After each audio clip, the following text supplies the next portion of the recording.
dream, Nebula.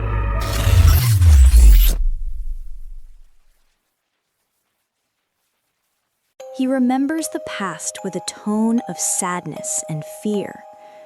I always thought that demonic possession was just a myth, until that day I saw my friend, Sarah, transform into a creature I didn't recognize. Her body moved with inhuman mechanics, and the voice of an old man rasped from her throat.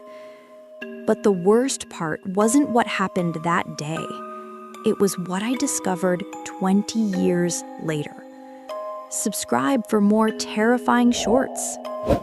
I was 8 when I heard Sarah scream. It wasn't a normal scream. It was a raw, tearing sound that ripped through the walls of their suburban home. My friend Mark and I dropped our toys and ran, following the adults who were already thundering up the stairs. We crowded into her doorway. 16-year-old Sarah was on her bed, writhing.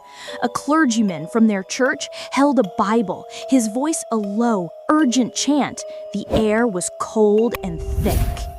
He demanded the entity to show itself, and it did. Sarah's body went still. Then her head lolled to the side, and a voice that was gravel and decay rasped from her mouth. "You have no power here, old man." She stood up, not like a person. It was a single, fluid, upward motion. She walked to the center of the room, her movements all wrong. Then she lifted one foot and balanced perfectly on the other. My child's mind couldn't process it. She bent backward, her spine arching until the back of her head touched the floor, forming a perfect, impossible arch with her body. She was a bridge of bone, balanced on one foot. The clergyman's prayers turned to desperate whispers. Her family wept. They tried to move her, but she was rooted, a statue of living flesh. Then, as suddenly as it began, she collapsed. When she woke up, she was just Sarah again. She rubbed her eyes, confused by our terrified faces. We asked her what happened, why she did those things.